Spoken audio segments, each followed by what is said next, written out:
I was very shy as a young child, and I grew tall very early. I was 6 foot tall when I was in the 9th grade. So I made a pact with myself in high school. Opalanga, if you could just be quiet enough, maybe no one will notice.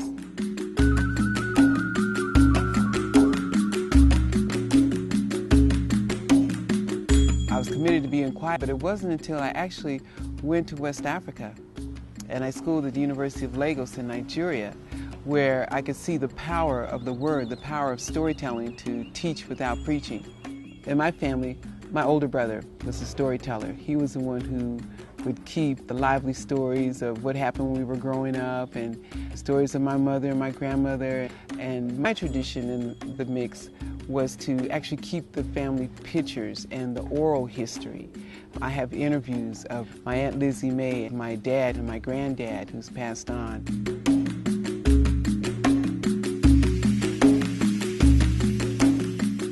Storytelling in my family goes back before my grandfather, who came to Colorado in 1902.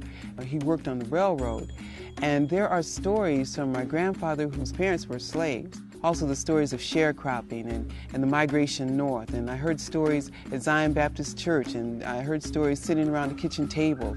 And I knew that that was the way that we pass on our history and our culture and what was important, like how to make a way out of no way, which was my grandmother's theme.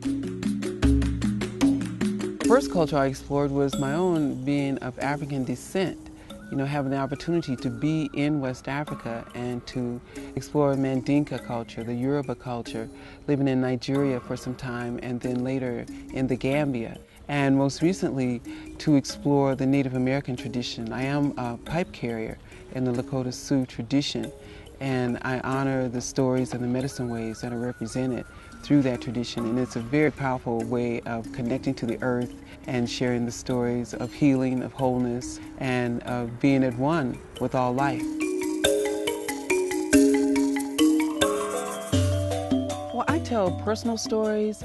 I tell stories around national events, legends, fables, folk tales, fairy tales. She is everywhere for everybody, no matter what the calling may happen to be. I've always known Opalanga as a storyteller, a griot, and she's kind of like that part of the family within community that seems to have always been there. Opalanga is instrumental in documenting verbally what happens in our community. As the role of the griot also includes not only the telling of stories, but the ritual, the ceremony of welcoming our newborns, releasing our ancestors, rites of passage, honoring our elders. She's there for the sick. She's there for those who are well and able.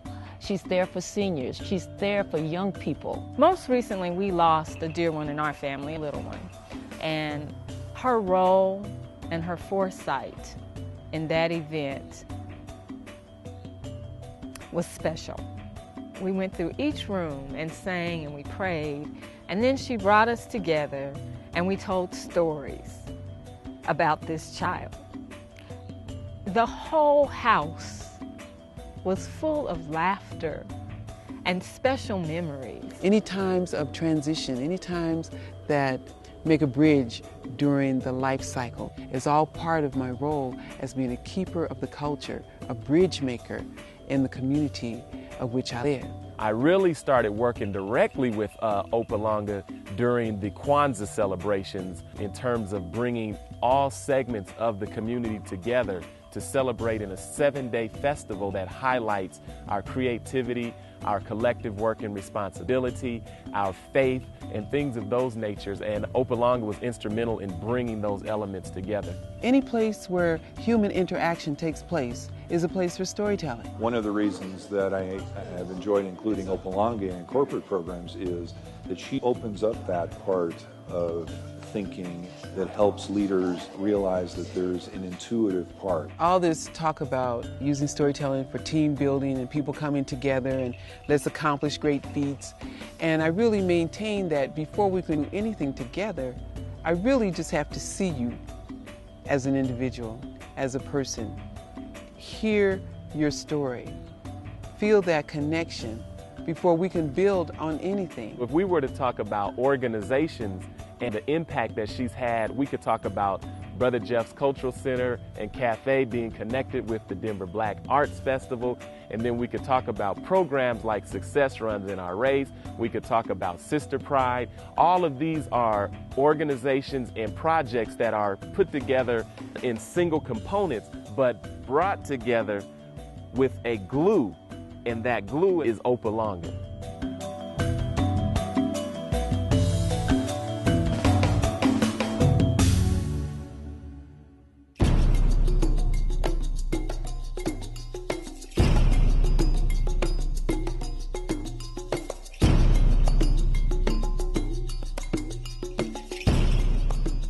We're raising a generation of children who, for the most part, have always known call forwarding, call waiting, VCRs, MTV, and the mall. But these are the same children who may not know what their name means, the name that they came to the planet.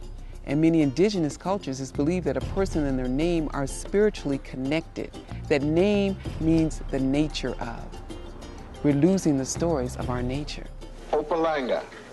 Opalanga. Opalanga. Yeah. From Denver, Colorado. That's right. All right. High City. Yes. Opalanga was your birth name? It was given to me when I lived in Nigeria by the family that I live with, and it speaks to someone who's tall and thin. And it has no so gender. They just called it the way they saw it. Well, you thought that was your name. They just said, they said, here comes Fat Albert or something. So here you standing here all majestic and talking about Opalanga, and the guy said, here comes the tall, skinny woman again. But it has no gender. They would call a tall and thin man Opalanga. No, I'm not Opalanga. I'm Opawida. I think that this community needs to acknowledge and recognize that we have just an absolutely wonderful natural resource in Opalanga here.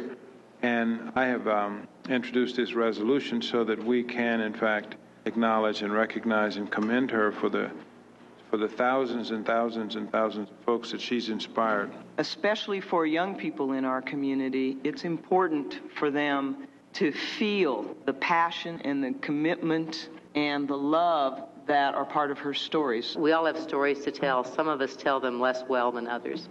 And the woman we're honoring tonight tells them better than almost anybody. There's a tradition in the African oral tradition of call and response. Story.